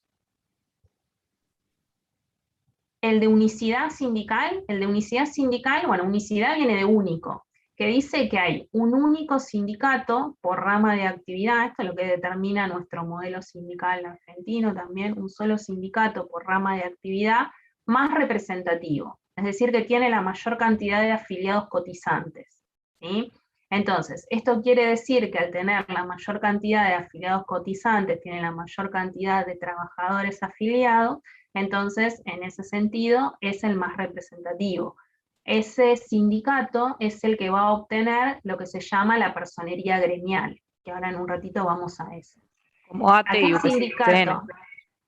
Aquel sindicato que tiene la personería gremial tiene algunas facultades exclusivas, como por ejemplo la posibilidad de negociar colectivamente, es de representar colectivamente a los trabajadores de esa rama de actividad, al manejo de sus propias obras sociales, ¿sí? Y tiene, bueno, por ejemplo, el de las paritarias, ¿no? Bueno, tienen también en la participación en cuanto a las políticas que tiene que ver con el bienestar de sus trabajadores afiliados, ¿no? Bueno, eso es potestad del sindicato que tiene personería gremial y forma parte de este principio, el principio de unicidad. Que también el principio de unicidad va en contra del de atomización sindical, ¿sí? Atomización sindical quiere decir cuando hay muchos sindicatos, ¿sí? Y entonces de esos muchos sindicatos, digamos, es más difícil la negociación colectiva, es más difícil el acuerdo, digamos, de una determinada resolución de un problema o de un conflicto, ¿no? Eso es lo que hablaba el profesor antes, que difícil sería para un empleador sentarse a negociar con varios sindicatos, ¿no? Entonces, bueno, el concepto de unicidad sindical hace alusión a eso. Por otro lado, hay otro debate también que establece que este principio de unicidad sindical podría atentar contra el de libertad sindical. Pero bueno, eso es un debate válido también, ¿no? No sé, Victoria, si se comprendió un poquito más. Sí, profe, perfecto. Gracias. No, de nada. Bueno, de principios algo más quedó, si no avanzamos con la clasificación de las asociaciones sindicales. ¿De todos los principios otra vez? A ver, alguien que me ayude, el que anotó. Yo los leo, profe, los que anoté. Dale. Principio de democracia sindical, principio de pureza sindical, de autonomía colectiva, de libertad individual, de libertad colectiva, indiscriminación, de independencia económica, de unicidad sindical, de tutela y de subsidiariedad, ¿no? ¿Lo dije bien?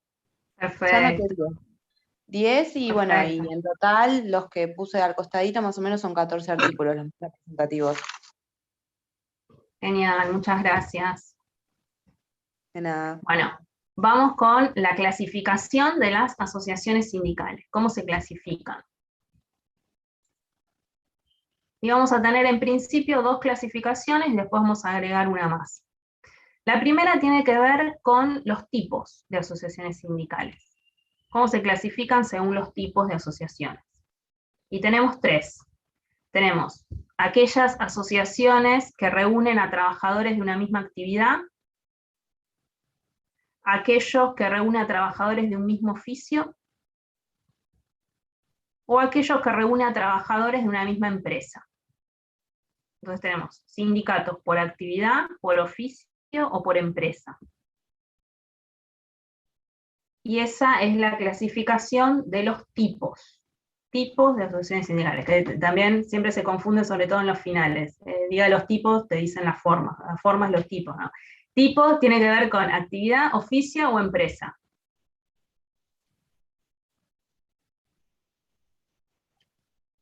Artículo 10, muy bien, muy bien. La clasificación según los tipos. Bueno, a ver, no sé si hay alguna duda. La rama de actividad, ¿sí? Es la asociación sindical mayoritaria en nuestro país, la clasificación por rama de actividad, ¿sí? Hay algunos países, como por ejemplo Chile, ¿sí? Que tienen mayor predominio del sindicato por empresa, ¿sí? No por actividad, sino por empresa. Y hay otros países también, pero bueno, digamos, por toda nuestra historia que nosotros ya recorrimos, en nuestro modelo sindical se divide mayoritariamente por tipos de asociaciones sindicales por rama de actividad. ¿no? Construcción, gastronómico, comercio, metalúrgico, bueno, y demás. Por oficios, bueno, hay algunos todavía, ¿sí? Electricistas, plomeros, bueno, taxistas, ¿sí? Pero bueno, son los menos. Y por empresa, los menos también, que bueno, está relacionado con la asociación sindical de trabajadores de una misma empresa, ¿no? Esa es la primera clasificación. Vamos por la segunda, según las formas. ¿Cómo se clasifican por las formas? Sí. Una cuestión, con permiso, profe. ¿Sí? Comenta Fernández Madrid que el sindicato por empresa está desmotivado por la ley de asociaciones sindicales. Dice Fernández Madrid que es una forma marginal de organización social, el sindicato de empresa. Importante. O sea, no lo promueve la ley 23.551, el sindicato de empresa. A eso refiero. El comentario de Fernández Madrid.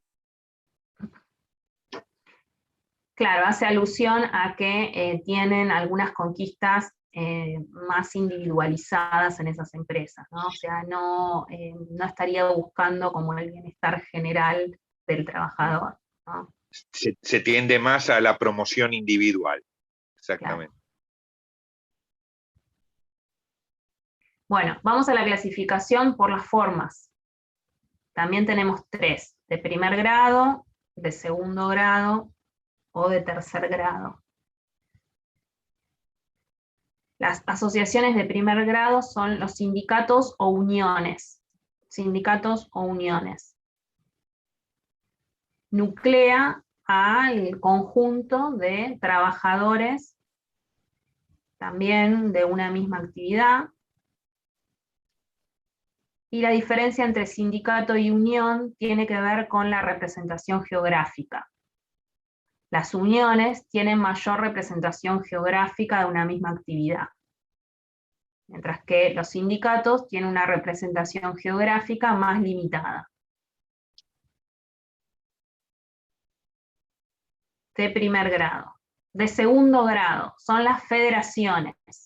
De segundo grado son las federaciones. Esto estamos en el artículo 11, ¿sí? Las federaciones, bueno, ¿se acuerdan cuando hablábamos de los derechos colectivos con la libertad colectiva? Bueno, que una asociación se podía afiliar a una asociación de grado superior. Bueno, estamos hablando de esto, de que un sindicato o una unión se puede asociar a una federación, que sería una asociación de un grado superior, de segundo grado. Entonces, las federaciones van a nuclear un conjunto de sindicatos o de uniones. Se va ampliando, digamos, el poderío y la representación, tanto de actividad como territorial, como personal, ¿no? Federación. Entonces, las federaciones, asociaciones sindicales de segundo grado, van a nuclear a sindicatos o uniones. Y tercero, tenemos las confederaciones. Confederaciones, que son asociaciones de tercer grado, que van a nuclear a las federaciones, o sea, a las de segundo grado, que a su vez van a nuclear a las de primero, ¿sí?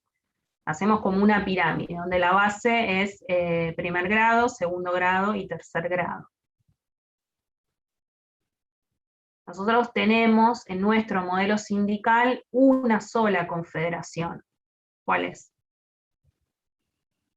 La CGT. La CGT. La Confederación General de Trabajadores. ¿Sí? También hay controversia en relación a si la CTA es una confederación, ¿no? Pero, bueno, viendo los principios que ya vimos, la CTA no cumpliría con cuáles de los principios. Todo en debate, ¿no? Todo discutible. ¿Con cuál de los principios? ¿El de unicidad? No. No.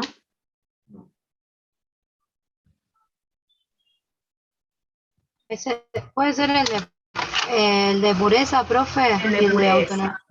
El de pureza, muy bien. ¿Por qué? Porque dice que solo tienen que estar nucleados por trabajadores, ¿sí? Pero bueno, todo discutible, ¿no? Pero bueno, en Confederación General del Trabajo sí es una, digamos, asociación sindical de tercer grado. Carlos, no sé si querés agregar algo de esto. A vos que te gusta Sí. preguntar en los finales esto. Sí, Sí, hay sí. algo como apoyado por lo que expresa la profesora, por su explicación. Como todo en esto, hay dos lados de la biblioteca también. También se dice de la práctica y de la teoría que se van formando corrientes de opinión. Muchos especialistas en derecho colectivo afirman que la CTA, por ejemplo, Confederación Trabajadores de la Argentina, también es una entidad de tercer grado, digamos, con otras características distintas, pero vamos a poner un ejemplo más claro. La CETERA, por ejemplo, la Confederación de Educadores de la República Argentina, la Confederación de Trabajadores de la Educación. Esta Confederación de Trabajadores de la Educación se menciona que es de carácter vertical. ¿Por qué? Porque agrupa a todas las entidades de base, uniones o sindicatos en todo el territorio nacional, que también son de la actividad educativa. Esto se suele mencionar, ¿no es cierto? En cambio, la CGT, la Confederación General del Trabajo, por ejemplo, nuclea a gremios, a actividades que son de carácter horizontal, no vertical. ¿Qué quiere decir de carácter horizontal? Que agrupa a uniones, asociaciones y federaciones de distintas actividades. Esto para tenerlo como nota al pie, con cuidado, ¿no es cierto? Habría, entonces, según los debates que se encuentran abiertos, como mencionaba la profesora recién, que puede haber, respetando la unicidad sindical, estas entidades de tercer grado, que serían de carácter horizontal. ¿Por qué? Porque nuclean a su interior actividades de distinta naturaleza.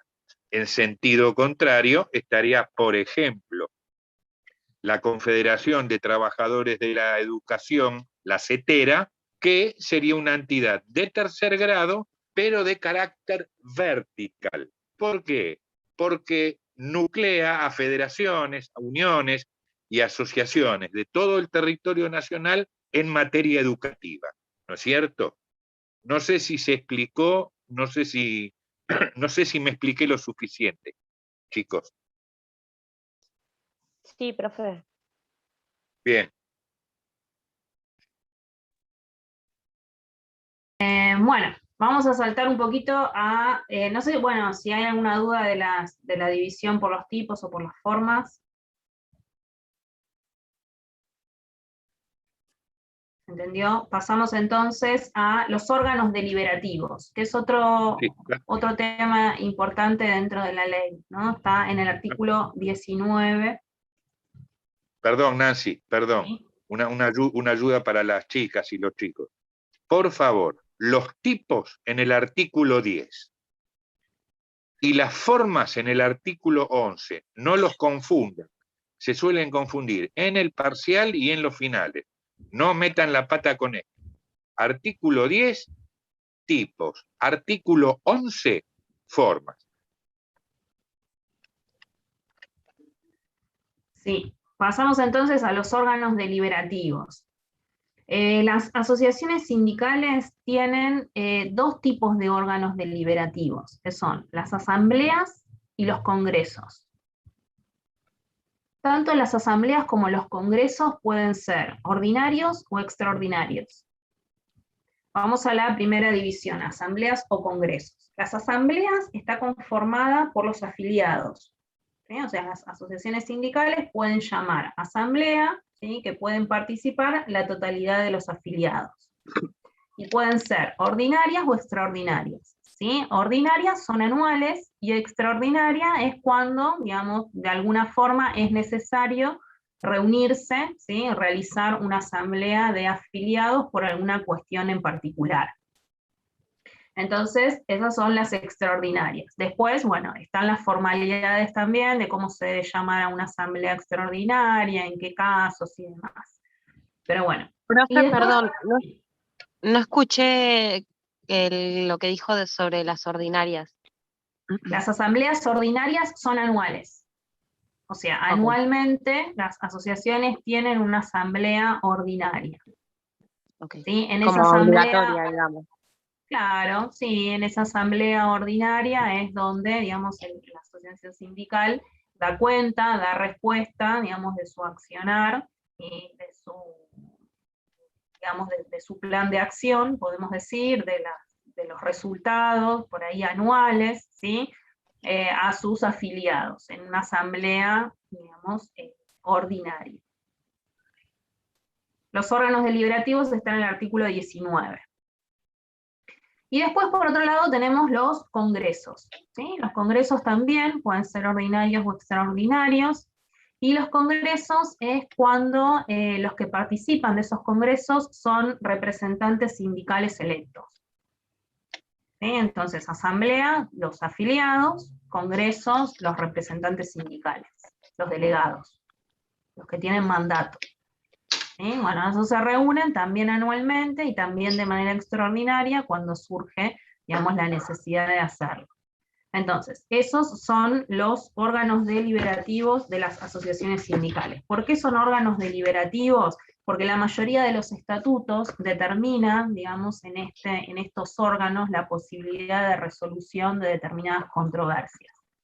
¿Sí? Entonces son órganos deliberativos. Se delibera para, digamos, tomar conocimiento, para acceder a la información, pero también para resolver algunas cuestiones, ¿no? Entonces, por eso se llama órganos deliberativos. Esto está en el artículo 19, y en el artículo 20, ¿sí? Habla de qué es lo privativo para las asambleas o los congresos. Fijar criterios generales de actuación, considerar los anteproyectos de convenciones colectivas, aprobar y modificar los estatutos, ¿sí? Dar mandato a los delegados o congresales de asociaciones de grado superior, fijar el monto de las cotizaciones ordinarias. Fíjense que eso también es potestad de los órganos deliberativos, ¿sí? Es decir, no hay una ley que determina cuánto es la cuota sindical. Por eso ustedes van a ver que algún sindicato, ¿sí? La cuota sindical es del 3%, otro del 2%, otro del 1%, ¿sí? Porque justamente está delimitado, está determinado por su organización interna, ¿sí? Bueno, eso está entonces en el artículo 19 y en el artículo 20. Y vuelvo un poquito para atrás con el artículo 16, porque creo que, no sé, puede llegar a haber algún error de interpretación ahí, más allá que el artículo 16 es bastante formal, ¿sí? Habla de las formalidades de los estatutos.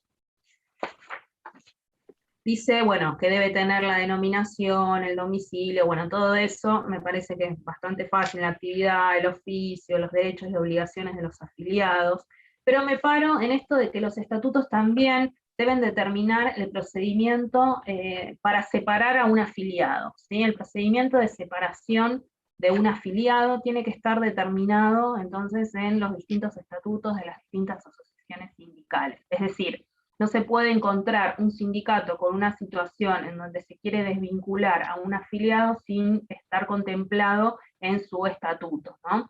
Entonces, bueno, el artículo 16 en el inciso C habla del procedimiento de separación del afiliado, ¿no? Y dice que, bueno, hay 3 tipos de separación o de procedimiento para separar a un afiliado.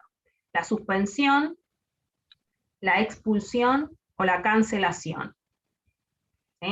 Son los 3, digamos, procedimientos que tiene una asociación sindical para separar a un afiliado. ¿Sí? Recuerden que están los principios también que respetar, como el de indiscriminación, por ejemplo, como el de libertad sindical, que un trabajador tiene el derecho a afiliarse, desafiliarse o no afiliarse. Entonces, digamos, tiene que ser bastante clara esta parte, ¿no? Bueno, En cuanto a la primera, en cuanto a la suspensión de un afiliado, es facultad del órgano directivo, ¿sí? El órgano directivo debe determinar la suspensión de un trabajador, ¿sí? Suspensión, expulsión o cancelación. La primera, entonces, que tiene que ver con la suspensión, es potestad del órgano directivo, ¿sí? Bueno, y establece las formalidades, que no podrá ser por más de 90 días, que tiene que dar vista al afiliado de los motivos, que tiene que dar la posibilidad de que el afiliado haga su descargo, que esa suspensión no va a atentar contra su derecho al voto, por ejemplo, o con su derecho a ser candidato, ¿sí? Eso es muy importante, y que además, bueno, se puede recurrir a una asamblea o a un congreso en donde el afiliado en cuestión va a poder participar, ¿sí? Entonces fíjense que no se le niega la posibilidad de participar ni va a atentar esto contra el principio de democracia sindical, ¿sí? Del órgano directivo, el segundo procedimiento para separar un afiliado es el de expulsión. ¿Sí? O sea, se puede expulsar, o sea, no solamente se puede suspender, sino que también se lo puede expulsar. Y esto es facultad de la asamblea o congreso. Fíjense que es otra de las funciones de los órganos deliberativos, la expulsión de un afiliado. También va a tener el derecho a participar, también va a tener el derecho a un descargo, pero bueno, acá sí establecen los motivos, ¿sí? Que puede llegar a generar la expulsión de un afiliado. Dice, incumplimiento estatutario, ¿sí? O decisiones de asamblea, es decir, cuando incumple algo que se decide en asamblea, por práctica desleal, ya vamos a llegar a ese artículo que habla de práctica desleal, por recibir donaciones o subvenciones prohibidas, ¿no? Por estar condenado por un delito contra alguna asociación sindical o por desórdenes graves, ¿sí?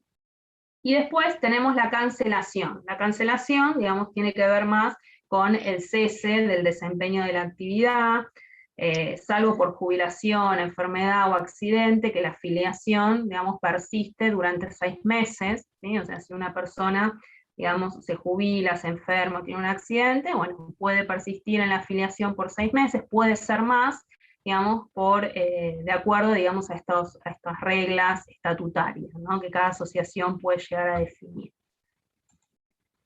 Y otra forma de cancelación puede ser por la mora en el pago de la cuota sindical, pero bueno, previamente se va a tener que intimar en reiteradas oportunidades para dar la posibilidad de que el trabajador, digamos, pueda abonar la cuota sindical, entendiendo también que el agente de retención de la cuota sindical es el empleador, ¿no?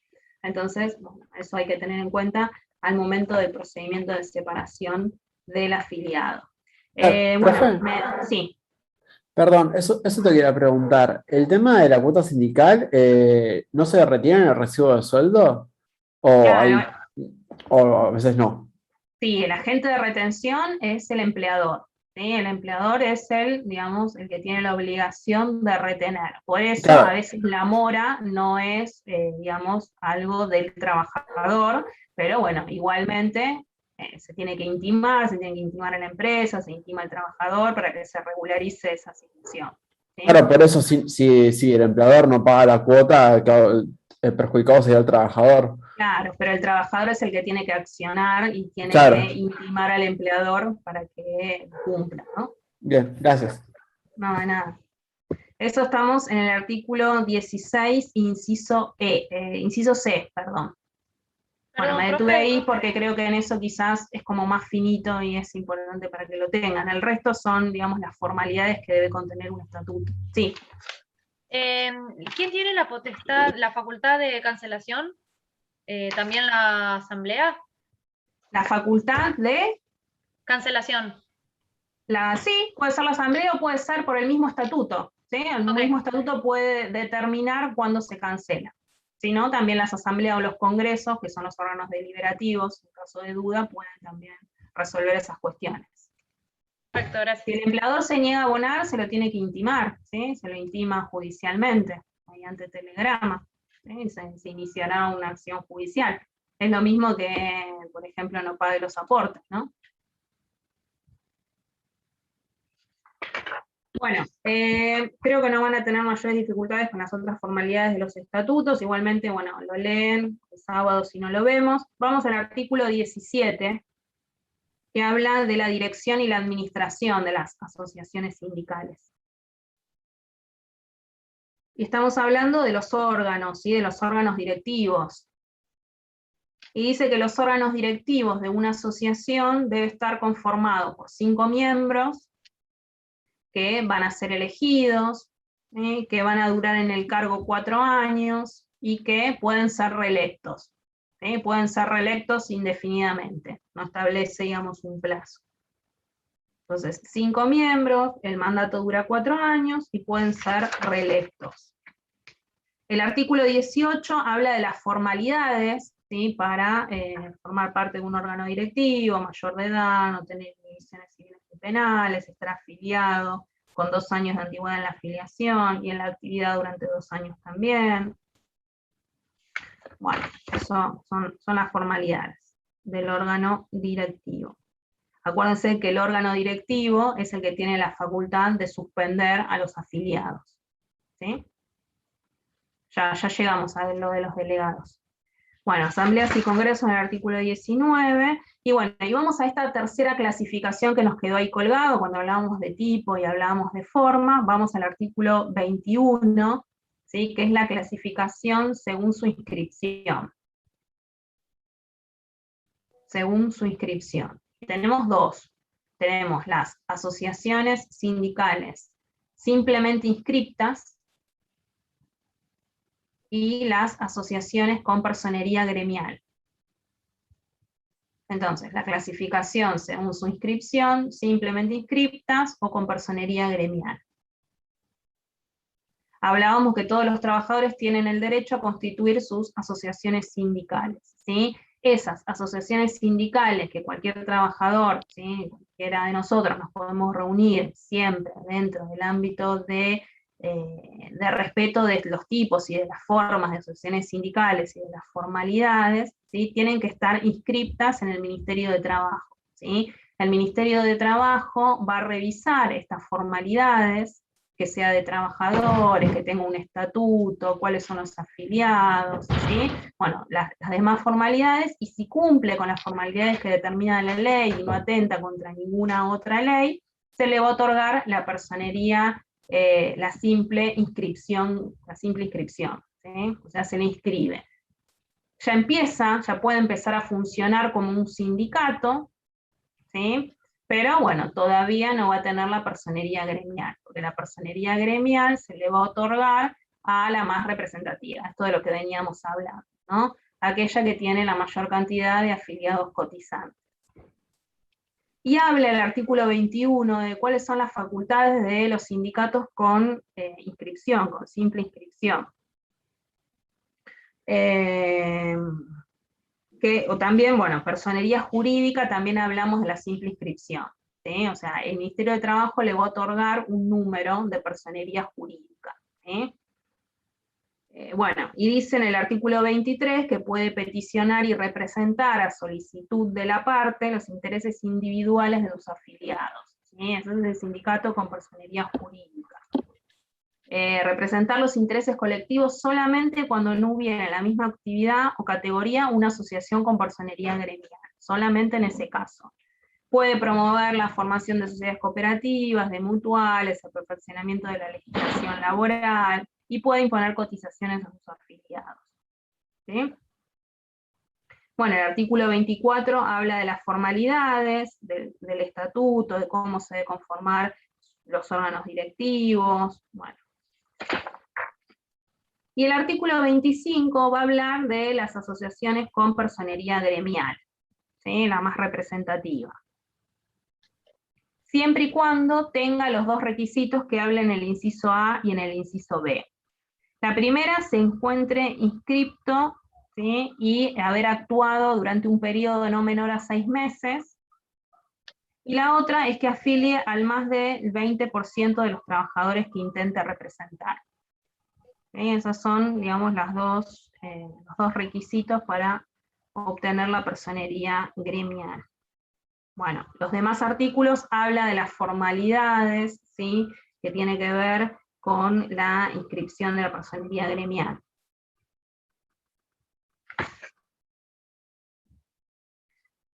Perdón, profe, ¿puede repetir? ¿Qué Nuclear cosa? al menos el artículo 5, entonces es nuclear al menos el 20%. El artículo 25 habla de los 2 requisitos que debe tener una asociación para obtener la personería gremial. Y dice que tiene que actuar durante 6 meses, o un periodo no menor a 6 meses, tiene que estar inscrito, o sea, primero es la inscripción jurídica, después tiene que estar 6 meses en la actividad, y además tiene que afiliar al 20% de los trabajadores que intenta representar. Esos son los requisitos para obtener la personería gremial. Gracias.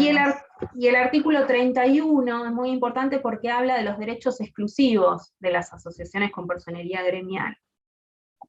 ¿Sí? Esto de lo que hablábamos antes, de la representación colectiva, de la negociación colectiva, de las paritarias, de la obra social, de colaborar con el Estado en el estudio y la solución de los problemas de los trabajadores, de las mesas de discusión, ¿no?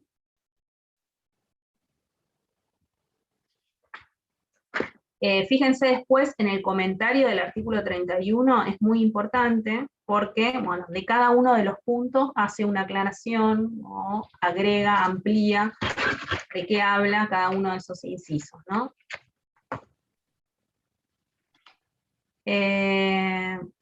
Carlos, no sé si querés agregar algo de personería gremial. No, la importancia del artículo 31, en el sentido de que estas asociaciones con personería gremial pueden también colaborar con el Estado en el estudio y solución de los problemas de los trabajadores. Es decir, está habilitado vía legal a que el sindicato, en sus diversas formas de asociatividad, puedan participar en el estado de líneas de acción en materia de empleo y de trabajo para delinear políticas públicas. Esto me parece muy importante, ¿no es cierto? Sí. Bueno, y después fíjense el artículo 28 también, de qué ocurre cuando, digamos, a una asociación que ya tiene la personería gremial, viene otro sindicato y le disputa esa personería. ¿Sí? Entonces, habla de cuáles son los requisitos que debe tener una asociación para disputarle la personería gremial a la que ya la tiene, ¿no? Entonces, bueno, fíjense en el comentario, dice que deberá superar, ¿sí?, a la otra con un mínimo del 10% de sus afiliados cotizantes durante un periodo de 6 meses. Además de todo lo anterior, además de que tiene que estar inscrita, que tiene que estar en la actividad por 6 meses, ¿sí? Perdón, profe. Sí. Deberá superar con un mínimo de 10% de sus afiliados cotizantes. Sí, al otro sindicato que pretende, digamos, sacarle la personería, ¿no? Y quien resuelve esta cuestión es el Ministerio de Trabajo, ¿sí? El Ministerio de Trabajo evalúa entonces, coteja la cantidad de afiliados, cotizantes de uno y de otro, las formalidades, y bueno, es muy difícil igual que esto ocurra, ¿no, Carlos? No sé si hay algún ejemplo, pero bueno, es difícil, digamos, que un sindicato le pueda ganar de alguna forma la personería gremial a otro, ¿no? Sí, es bastante improbable. Sí. Es bastante improbable. Sí, sí. Bueno, del artículo 32 al 36 habla de las federaciones y las confederaciones, entonces esto es para ampliar un poquito el artículo que hablábamos de las formas, ¿no? De la clasificación según las formas. Sí, solamente en ese caso, solamente en el Estado hay 2 sindicatos con personería gremial. Sí, solamente es en ese caso. ¿Sí? Existen 2 sindicatos con personería gremial, que son los 2 gremios, los 2 sindicatos son los que se sientan a la paritaria, a la mesa de negociación colectiva, ¿sí? Pero digamos, bueno, ahí hubo una controversia anterior, hubo un fallo judicial inclusive, pero bueno, los 2 sindicatos igual, digamos, digamos, el poder de negociación, el poder de paritarias también se refleja en la cantidad de afiliados que cada uno de ellos tiene, ¿no? O sea, para la toma de decisiones. Pero sí, es el único caso. Bueno, después el artículo 37 se iba a hablar del patrimonio de las asociaciones sindicales, teniendo en cuenta entonces esto que hablábamos de la autonomía, que hablábamos de independencia económica, ¿sí? Entonces dice cómo debe estar conformado el patrimonio de una asociación sindical, por las cotizaciones ordinarias y extraordinarias, los bienes adquiridos y sus frutos, donaciones, legados, aportes no prohibidos por esta ley, es decir, que los que no vienen de partidos políticos, del Estado y demás. El artículo 38 es el que hablábamos antes de la obligación que tiene el empleador de ser agente de retención de la cuota sindical, ¿sí? Eso está regulado por el artículo 38.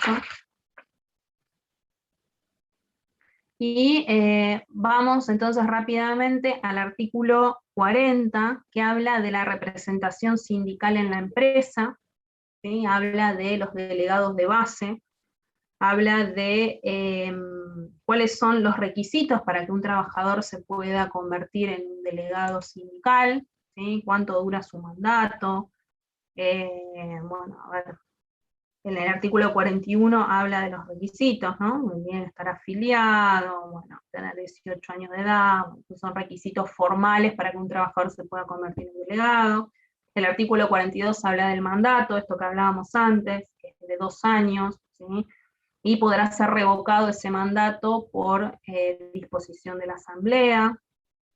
Bueno. Sí, consulta. ¿Sí? ¿A cuántos empleados se tiene que tener un delegado, digamos? Ahí Eso está en el artículo 100. 45.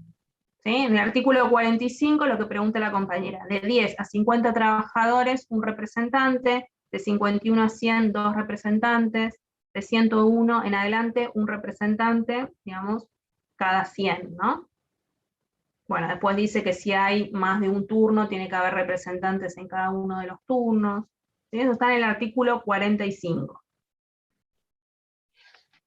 El artículo 44 también es importante porque habla de las obligaciones de los empleadores en relación a los representantes sindicales, los representantes, ¿no?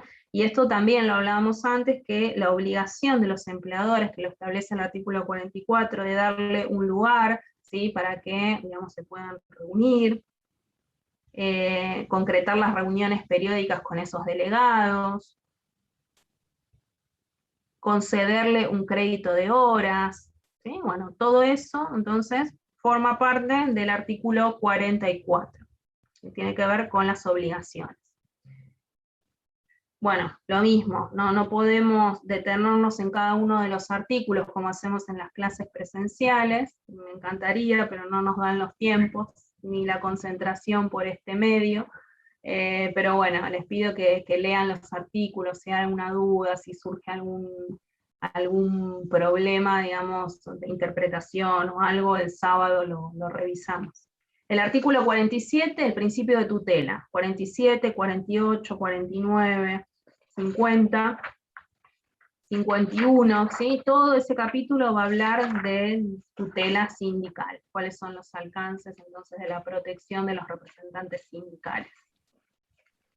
El artículo 53, bueno, establece un concepto importante que es muy utilizado en las controversias o en los conflictos o en los juicios, que tiene que ver con las prácticas desleales, ¿sí? Y la ley es bastante clara en relación a qué es una práctica desleal y tipifica, ¿no? O sea, generalmente la práctica desleal se le atribuye a los empleadores, ¿sí? Es decir, cuando el empleador realiza algunos de estos ítems que ustedes ven, hasta el ítem K, ¿sí?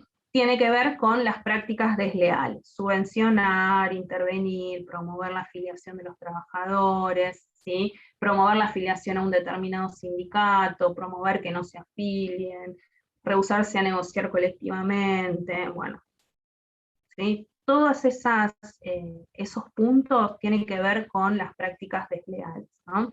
A veces también en algunos finales les pedimos que nombren 2 o 3 prácticas desleales, ¿no? Que está en estos ítems. Bueno, el artículo 55 todo habla, bueno, y me parece que vamos a dejar acá, pero si lo quieren leer, el artículo 56 habla de las facultades del Ministerio de Trabajo como autoridad de aplicación, hasta dónde puede intervenir, qué es lo que puede solicitar, ¿sí? Bueno, todo eso también está contemplado en el artículo 56, ¿sí? Hasta dónde está el límite del contralor de la autoridad de aplicación. Y después, por otro lado, a ver, de aplicación, estoy viendo a ver si hay algún otro que puede llegar a haber problemas.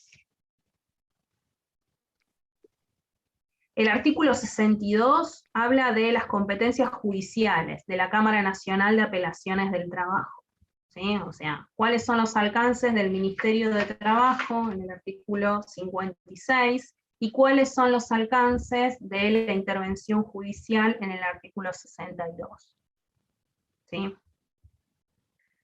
Y bueno, y ahí llegamos hasta finalizar la ley.